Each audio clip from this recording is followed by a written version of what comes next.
اللہ تعالیٰ کر سکتا ہے، کوئی اس کے لیے مشکل نہیں. وہ اعلیٰ کل شیء قدیر، اسے ہر شے کی قدرت حاصل ہے. لیکن اصل بات جو ہے میں آپ کو بتانا چاہتا ہوں، یہ ہے سائیڈ ایشو. اصل ایشو ہے فلسطین کا جو شروع ہونے والا ہے. بھٹی دہکے گی وہاں. ظاہر بات ہے کہ اگر کوئی بہت بڑا اقدام ہو جاتا ہے فلسطینیوں کے خلاف، اور اگر واقعتاً مسجد اقصیٰ اور امت الصخرہ گرا دیے جاتے ہیں، تو طوفان اٹھے گا عالم عرب میں. یہ حسنی مبارک ہو یا شاہ خالد ہو یا کوئی اور ہو، یہ نہیں روک سکتے اس طوفان کو. نوجوان خون اٹھے گا، غیرت اور جو بھی حمیت ہے. مسلمان ان پڑھ سے ان پڑھ اور بالکل بے دین، وہ بھی مسجد کی حرمت پر کٹ مرنے کو تیار ہو جاتا ہے. مسجد تو بنا دی شب بھر میں ایمان کی حرارت والوں نے، من اپنا پرانا پاپی ہے، برسوں میں نماز ہی بننا سکتا.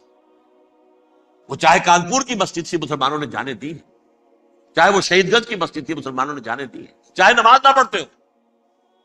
لیکن یہ جو حرمت اور یہ جو حمیت اور یہ غیرت ہے، اس سے جو طوفان اٹھے گا یہ ہوگا اس ملحمۃ العظما، اس کی طرف پیش رفت ہو رہی.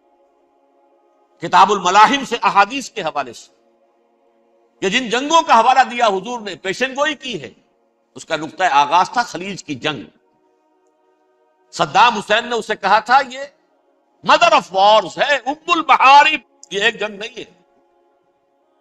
اس کا نقشہ بھی حدیث میں موجود تھی، پیشن گوئی موجود تھی، اس وقت بھی ہم نے شائع کی تھی. لیکن اس میں جو جنگ اب ہونے والی وہ الملحمۃ العظما. ملحمہ کسے کہتے ہیں؟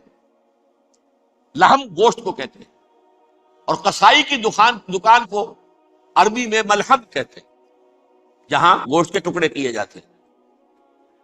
آج کل مشینوں سے ہوتے ہیں، اب جو ہے وہ ہاتھ سے چھریوں سے نہیں ہوتے، لیکن ٹکڑے ہو رہے ہوتے، جسموں کے چیتھڑے اڑ رہے ہوتے. ملحمہ، یہی لفظ استعمال کیا تھا حضرت سعد ابن عبادہ نے رضی اللہ تعالی عنہ یوم فتح بٹکا. ان کے دل میں تھا کہ اب ہم انتقام لیں گے ان عربوں سے، ان قریش سے. الیوم یوم الملحمہ، الیوم یوم الملحمہ، یہ کہتے ہوئے جا رہے تھے. ایک خاص کیفیت، آج ہے گوشت کے ٹکڑے اڑانے کا دن. حضور سے کہا کسی نے جا کر کے ساتھ تو یہ کہہ رہے ہیں الیوم یوم الملحمہ، یوم یوم الملحمہ. حضور نے فرمایا نہیں، ان سے کہو جا کر الیوم یوم المرحمہ، الیوم یوم المرحمہ، آج رحمت کا دن ہے، آج تو میں ان سب کو معاف کروں گا. لا تثریب علیکم اليوم، میں تم سے وہی بات کہہ رہا ہوں جو میرے بھائی یوسف نے کہی تھی اپنے بھائیوں سے. اذهبوا فانتم الطلقاء، جاؤ تم سب کے سب آزاد. وہ ملحمہ ہے جس کو کہ حضور نے حضرت معاذ بن جبل رضی اللہ تعالیٰ عنہ سے روایت ہے، اس میں سے جو ابو داؤد میں روایت آئی ہے اس میں الملحمۃ العظما، عظما مؤنث ہے اعظم کا. آپ کہتے ہیں جنگ عظیم اول، جنگ عظیم دوم.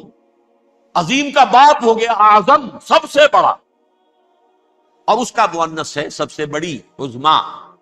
الملحمۃ العظما، سب سے بڑی لڑائی. میرے نزدیک یہ وار کے معنی میں نہیں ہے، بیٹل کے معنی. انگریزی میں یہ دو لفظ علیحدہ ہے، وار، بیٹل. وار سالوں کو محیط ہوتی ہے، بیٹل کسی ایک خاص جگہ پر جو لڑائی ہوتی ہے اس کو کہتے ہیں. حضور کے اور قریش کے درمیان 6 سالہ وار تھی، جنگ تھی. لیکن battles, battle of Uhud, battle of Badr, یہ بیٹلز تھی، لڑائیاں تھی. تو عظیم ترین جنگ شاید اس اعتبار سے نہ ہو جیسے کہ ورلڈ وار 1 اور ورلڈ وار 2، یعنی اس کی وسعت کا اتنا معاملہ نہیں اور طوالت کا نہیں. لیکن جو لڑائی جو ہے بیٹل ہونی ہے، جس کو کہ یہ لوگ، یا چونکہ میں نے کہا تھا شروع میں کہ سرما ہے میری آنکھ کا خاک حجاز و ہول قدس. نیو ٹیسٹمنٹ کی آخری کتاب ہے the book of revelation, revelation of saint John. اس میں آرمگڈون کہا گیا ہے. ہر مجدون، یہ عبرانی لفظ ہے. ہر کہتے ہیں اونچی جگہ کو، سطح مرتفع. مجدون میگیڈو، میگیڈو ایک وادی ہے، مرتفع، وادی مرتفع. یہ ہے واقع لبنان، اسرائیل اور شام کے درمیان جو ٹکڑا، جو ٹرائنگل بنتی ہے، یہ ہے. یہاں پر بڑی جنگ لڑی جائے گی، اور یہ جنگ صلیب ہوگی جو کہا ہے بش نے. یہ جنگ صلیب 2nd ملینیم شروع ہوئی تھی تو پہلی صلیبی جنگ ہوئی تھی. 3rd ملینیم شروع ہوا ہے، یہ 2nd صلیبی جنگ ہے، یہ کروسیڈ ہے. اور میں اس مرتبہ امریکہ گیا تھا تو پہلی مرتبہ مجھے وہاں ایک رسالہ ملا ٹرمپٹ نام کا. یہ امریکہ کے جو بہت ایکسٹریمسٹ قسم کے پروٹیسٹنٹس ہیں، یہ ان کا رسالہ، اور ان کے بارے میں اب کہا جا رہا ہے وہ کرسچین زائنسٹ ہیں. آپ شاید پہلی مرتبہ یہ لفظ سن رہے ہو. زائنسٹ تو ہم سمجھتے ہیں یہودیوں کو، کرسچین زائنسٹ وہ ہیں جو ہیں تو عیسائی پروٹیسٹنٹس ہیں، لیکن اسرائیل کے وہ حمایتی یہودیوں سے بڑھ کر ہیں. یہ میری کسی پہلی تقریر میں شاید بہت سے حضرات کو یاد آ جائے، میں نے کہا تھا 4 سال پہلے ہمارا تنظیم اسلامی کا ایک کنونشن ہوا تھا ہیوسٹن میں، امریکہ کا جنوبی علاقے کا شہر ہے. ایک سیشن اس میں ہم نے رکھا تھا انٹرفیتھ، ایک عیسائی کو بلایا تھا، ایک یہودی بہت بڑا وہاں کا عالم ہے اس کو بلایا تھا. اس یہودی عالم نے ڈاکٹر وشوگراٹ، جو وہاں کی یونیورسٹی میں پروفیسر ایمیریٹس ہے، اس نے کہا تھا کہ یہ اسرائیل کو تو سپورٹ کر رہے ہیں عیسائی، ہم تو نہیں کر رہے. جو پریکٹسنگ یہودی ہیں وہ زیادہ اسرائیل کے حق میں نہیں تھے، یہ تو سن 67 کے بعد انہوں نے اسرائیل کو تسلیم کیا ہے. وہ تو منتظر تھے کہ ہمارا مسیحا آئے گا تو اس کی قیادت میں جنگ کریں گے، جیسے شیعہ منتظر تھے کہ مہدی موعود آئیں گے تو پھر ہم کچھ کریں گے. وہ امام خمینی نے کہا بھائی جب وہ آئیں گے آ جائیں گے، لیکن ہم کچھ راستہ کے لیے. زائنسٹ نے آگے بڑھ کر ریاست قائم کر لی، اور جب یروشلم پر بھی پورا قبضہ کر لیا، پھر جو ہے در حقیقت مذہبی یہودی جو ہے پھر انہوں نے اپنایا ہے، اون کیا ہے، اور نئے سیٹلمنٹ جو بھی بنے ہیں وہاں پر اسرائیل میں، اس میں اکثر و بیشتر مذہبی یہودی آئے، اور بروکلن کے علاقے سے سب سے بڑھ کر آئے ہیں، جو امریکہ میں نیو یارک کا ایک جنوبی علاقہ ہے، بہت بڑا یہودیوں کا بہت بڑا گڑھ ہے. نیو یارک کو جیو یارک بھی کہا جاتا ہے، وہ تو اصل میں مرکز جو ہے وہ تو یہودیوں کا. اس حوالے سے وہاں پر جو کرسچن زائنسٹ کہلاتے وہ اسرائیل کے یہودیوں سے بھی بڑھ کر کہیں سپورٹر. بہرحال اس دوسری صلیبی جنگ کا معاملہ جو میں کہہ رہا تھا، ٹرمپٹ نامی رسالہ، اس کا ایک مضمون ہے دی لاسٹ کروسیڈ. اب یہ آخری کروسیڈ ہے جو شروع ہونے والا ہے. میں تو حیران ہوں کس قدر کھل کے وہ باتیں کرتے ہیں. رومن کیتھولکس کو وہ کہتے ہیں کہ یہ شیطان ہے، یہ پوپ شیطان ہے، یہ یورپ کو اس نے جمع کیا ہے کرسچینٹی کی بنیاد پر، اور اس میں زیادہ تر کیتھولکس ہیں. آپ کو معلوم ہے برطانیہ بڑی مشکل سے شامل ہوا ان کے ساتھ، اس لیے کہ وہ پروٹیسٹنٹ کا سردار تھا، ابھی پوری طرح نہیں ہے. یورپ جو ہے وہ رومن امپائر دوبارہ یہ کھڑی کر رہا ہے، اور در حقیقت یہ جو ہے یہودیوں سے بھی چھیننا چاہتے ہیں اسرائیل کو اور فلسطین کو، اور مسلمانوں سے بھی، اور یہ وہی کروسیڈ جو تھے اربن ثانی کے، اس کی تیاری کر رہے ہیں تاکہ وہاں پر عیسائی حکومت قائم ہو جائے، کیتھولکس کی، پوپ کی حکومت قائم ہو جائے، جیسے ایسٹ تیمور میں کر دی ہے. ایسٹ تیمور میں کون سی حکومت بنی ہے؟ رومن کیتھولک اسرائیل میں بنے، تاکہ یہ سارے مقامات مقدسہ جہاں اسرائیل پیدا ہوئے، حضرت مسیح پیدا ہوا بیت الحم کہاں ہے؟ وہی ہے کہ نہیں؟ جہاں سے ریزریکشن ہوا ان کے خیال میں وہ کہاں ہے؟ وہیں پر ہے کہ نہیں؟ بڑے بڑے گرجے ان کے وہی ہیں. تو اس اعتبار سے ان کا کہنا یہ ہے یہ لاسٹ کروسیڈ کی تیاری ہو رہی ہے، یہ کیفور. اور ان کا کہنا یہ ہے کہ یہ پوری طاقت نیٹو کی جو ہے، یہ پہلے جرمنی سے لائی گئی بوسنیا، انہوں نے خود وہاں جنگ کروائی، انہوں نے خود وہاں پر ایتھنک کلینسنگ کروائی، پھر خود مصالحت کے لیے آ گئے، پھر کوسوو میں انہوں نے خود آگ بھڑکائی. یہ میں نہیں کہہ رہا، یہ وہ ٹرمپٹ رسالہ امریکہ سے چھپنے والا پروٹیسٹنٹس کا رسالہ ہے جو یہ کہہ رہا ہے. پھر انہوں نے کوسوو کے اندر کروایا، اور پھر وہ وہاں پر پیس فورس کی حیثیت سے آ گئے. اب وہ میسیڈونیا میں کروا رہے ہیں اور وہاں داخل ہو گئے ہیں. اگلا قدم ان کا سائپرس ہوگا، سائپرس میں ترکوں کو اور وہ گریکس کو لڑائیں گے اور وہاں آ جائیں گے، وہاں سے ایک چھلانگ لگائیں گے اور یہ فلسطین میں پہنچیں گے، اور یہ وہاں پر ایک رومن امپائر، اپنی پرانی رومن امپائر کی طرح کی رومن کیتھولک ریاست قائم کرنا چاہتے. تو وہاں امریکہ کے عیسائیوں میں بھی کوئی ایک طبقہ نہیں ہے، کیتھولکس بھی ہے، کیتھولکس زیادہ نہیں ہے ہمدرد، لیکن اب تابع ہو چکے ہیں. اسحاق ریبین نے جب یہ پیس ٹاک شروع ہوئی تھی، آپ کو یاد ہوگا شاید، کہ جب وہ آیا تھا واشنگٹن سے واپس فلسطین اسرائیل، تو پہلے روم میں رکا for an audience with the Pope, اور پوپ کو اس نے ایک مرتبان سا پیش کیا تھا، حضرت سلیمان علیہ السلام کے زمانے کا مرتبان، اور کہا تھا دیکھیے 3000 برس تک ہم نے اس کی حفاظت کی ہے، اب یہ میں آپ کے حوالے کروں. اس کے بعد سے پوپ جو ہے بالکل رام ہو گیا، اور وہ عیسائیوں کے ساتھ اور یہودیوں کے ساتھ ان کا پورا معاہدہ۔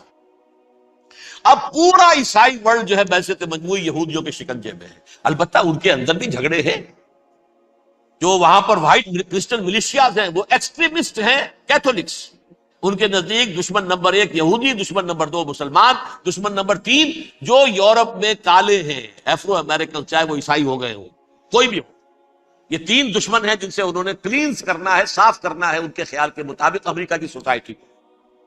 اولاً یہود، پھر مسلمان، اور پھر یہ جو کالے۔ لیکن دوسری طرف پروٹیسٹنٹس کے اندر ایکسٹریمسٹ وہ ہیں جنہیں کہا جا رہا ہے یہ کرسچین زائنسٹ ہیں، یہ اسرائیل سے بڑھ کر سپورٹرز۔ بہرحال یہ اب جنگ ہوگی، اس کا نتیجہ کیا نکلے گا یہ تو اللہ ہی جانتا ہے۔ اب میں آخری بات کی طرف آ رہا ہوں۔